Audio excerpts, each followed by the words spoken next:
আসসালামু আলাইকুম। প্রিয় দর্শক, আজকে একটা বিষয় নিয়ে আমি কথা বলবো। সেটা হচ্ছে বাংলাদেশে একটি অমীমাংসিত বিষয় আছে।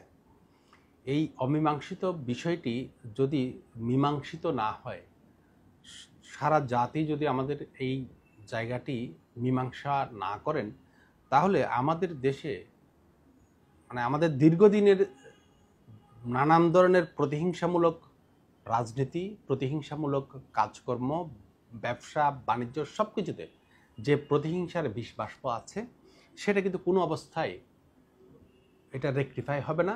এটা একের পর এক আসবে এবং কোনো অবস্থায় there is no ending at all. I think আমি আজকে আমার একান্তই, this is my personal opinion, government to the interim government, এই যে আমাদের chief adviser doctor Muhammad Yunus sir এবং ওনার উপদেষ্টাদের সবার প্রতি আমার একটা আবেদন, নিবেদন এবং বলতে পারেন একজন নাগরিক হিসেবে আমার চাওয়া, সেটা হচ্ছে আমি ওনাদের কাছে এই বিষয়টা নজরে আনতে চাই। এই কারণে বাংলাদেশে অমীমাংসিত বিষয়টি আমার যতটুকু মনে হয়, বাংলাদেশের মানুষ দুই ভাগে বিভক্ত।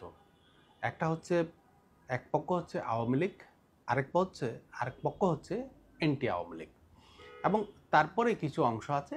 তবে এই দুই মেজর পার্টিকে আমরা কোনো অবস্থায় ফেলে দিতে পারি না, এবং এই দুই পার্টি শুধুমাত্র একটা আবেগের জায়গায়, আওয়ামী লীগের আবেগের জায়গা হচ্ছে বঙ্গবন্ধু, আর বিএনপির জায়গা হচ্ছে শহীদ জিয়াউর রহমান।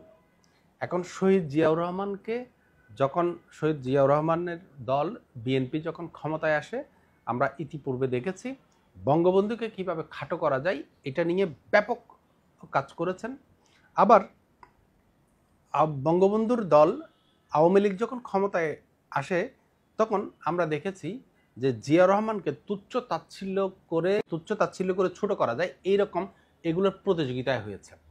এবং এই প্রতিযোগিতার রেসটা ক্ষমতার মসনদ থেকে একদম গ্রামের একদম পর্যায়ে পর্যন্ত, রোড লেভেলে পর্যন্ত, গ্রাস রুট লেভেল, গ্রামীণ পর্যায়ে পর্যন্ত চলে গিয়েছে। এবং এইটার কারণে, শুধুমাত্র এই দুই বাহাসের কারণে, বঙ্গবন্ধু বড় না শহীদ জিয়াউর রহমান বড়, এটা নিয়ে যে পরিমাণ সারা বাংলাদেশে আলোচনা সমালোচনা হয়, এটা নিয়ে সারাক্ষণ বাকবিতণ্ডা হয়, এগুলোর কারণে কত মানুষ যে রক্ত দিয়েছে, মারা গেছেন, এগুলো ইয়ত্তা নেই, এরকম একটা বিষয়। তো এইরকম একটা জায়গায় দাঁড়িয়ে আমার স্বাধীনতার 50 বছর পরেও আমার মনে হয় আমরা এই একটা বিষয়ে মীমাংসায় আসা উচিত। এবং আমরা যদি জাতিগতভাবে বঙ্গবন্ধু এবং শহীদ জিয়াউর রহমানকে একটা রাজনৈতিকভাবে সদল বলে সারা বাংলাদেশের মানুষ, আমাদের সরকার একটা স্বীকৃতি দিয়ে দেয় যে যেই সরকার আসবে আসুক, এরা দুইজন হচ্ছেন আমাদের জাতীয় নেতা, জাতীয় বীর, এবং জাতীয়ভাবে আমরা ওনাদেরকে সম্মান করব, স্মরণ করব সারা জীবন, যে ক্ষমতায় আসুক। আমার কেন যেন বিশ্বাস যে এই একটা জায়গায় যদি আমরা মীমাংসায় আসতে পারি, আমার ইউনূস সরকারের যে প্ল্যান, অ্যাকশন প্ল্যান, সুশাসনের প্ল্যান, অর্থনীতিতে একটা সুশাসনের প্ল্যান, একটা সর্বস্তরে একটা আইন আইন বিচার এবং ল অ্যান্ড অর্ডার সিচুয়েশনের যে একটা প্ল্যান, স্বপ্ন, এইটা নিয়ে যে সংস্কার কর্মসূচির বাস্তবায়ন, এগুলো সব কিছুই সুন্দরভাবে আগাবে। আমার মনে হয় বিপ্লবী সরকার এসেছে, তার আগে একটা সরকার ছিল যে সরকারের বিরুদ্ধে মানুষের রোষানল, যে মানুষের ভিতরে এক ধরনের দানা বেঁধেছে এই সরকারের বিরুদ্ধে। তো স্বাভাবিকভাবে আমরা অনেক কিছুই হয়তো অল্প সময়ের মধ্যে আমরা পাইনি, এবং আমাদের এটা আশা করা উচিত না অ্যাকচুয়ালি। কারণ যেভাবে দেশটা গেছে, যেভাবে সরকারের পতন হয়েছে, এটা কিন্তু বাংলাদেশের নতুন একটা দিগন্তের উন্মোচন করেছে, এবং এটা এমনও যে নতুন একটা ইতিহাস সৃষ্টি হয়েছে। এই ইতিহাস যুগের পর যুগ, বছরের পর বছর থাকবে। আমাদের পরবর্তী প্রজন্ম এটা দেখবে।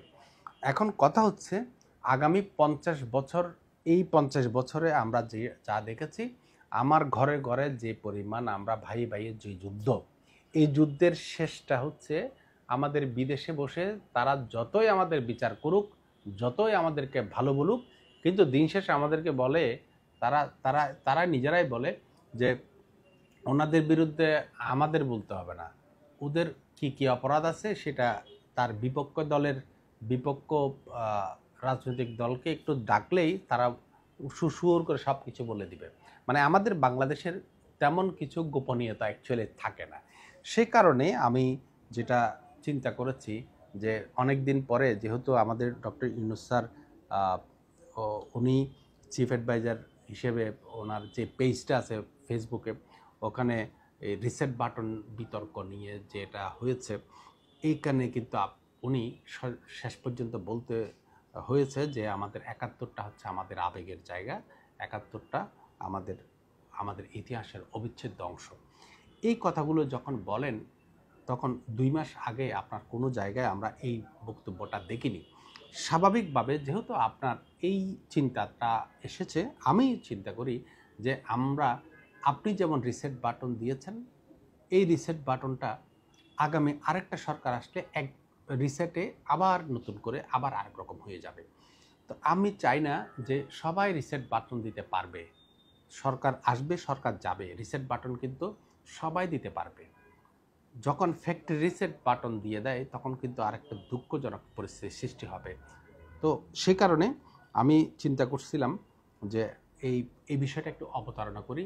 হয়তো আমার বিরুদ্ধে অনেকে অনেক কথা বলতে পারেন, আমাকে নিয়ে অনেকে ট্রল করতে পারেন, এই কথাটা নিয়ে কেন আমি বললাম, কেন কি হলো, এটা আমি আই ডোন্ট মাইন্ড। এটা যেহেতু সরকার সরকার প্রধান বলেছেন যে তাদের সমালোচনা করতে, এবং সমালোচনা করতে গিয়ে উনি যেন এই কথাগুলো ওনাদেরকে বলেন, তো ওনারা যদি প্রয়োজন হয় এগুলো নিবেন। আমি চিন্তা করছি আমি এই কথাটা বলি যে ইতিহাসে এই বিষয়টি বঙ্গবন্ধু শেখ মুজিবুর রহমান এবং শহীদ জিয়াউর রহমান, এই দুইজনকে অমীমাংসিত রেখে বাংলাদেশের কোনো সংস্কার কর্মসূচি বাস্তবায়ন হবে না। এবং এই দুইটা যখন বাস্তবায়ন করবেন তখন দেখবেন আপনি অনেক কিছুতে আস্থা ফিরিয়ে পাচ্ছেন। এখন আপনার প্রতি আওয়ামী লীগের মানুষের কোনো অবস্থায় আস্থা আসবে না।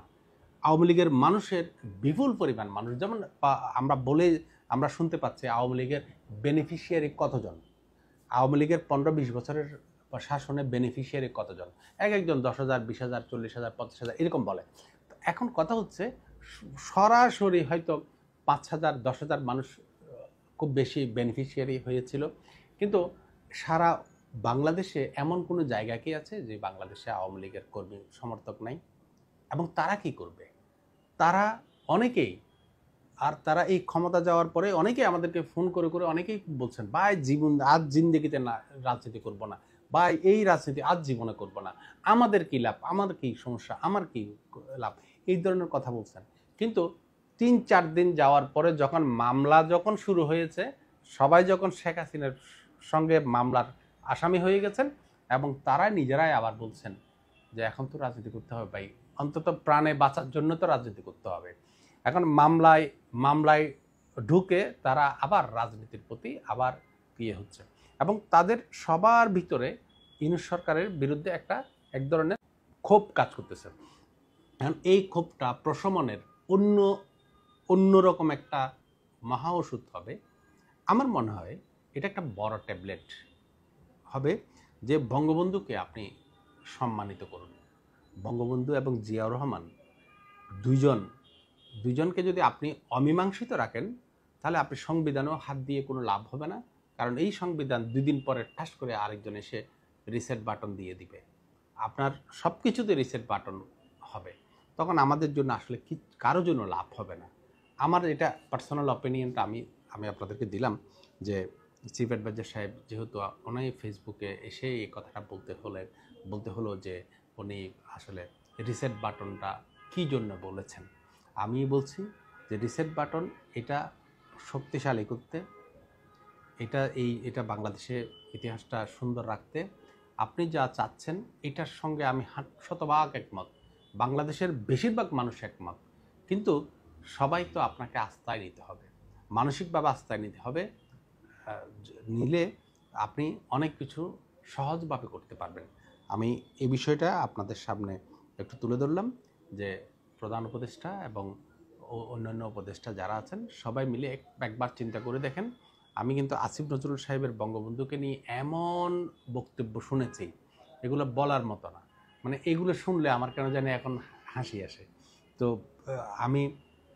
আমরা এইগুলো নিয়ে আর কথা বলতে চাই না। এটা বাস্তব যে গত মাসখানেক আগেও আওয়ামী লীগের নেতাকর্মীরা যারা ফেসবুকে একটা স্ট্যাটাস দিতেও আসেনি, এখন কিন্তু অনেকেই স্ট্যাটাস দিচ্ছে।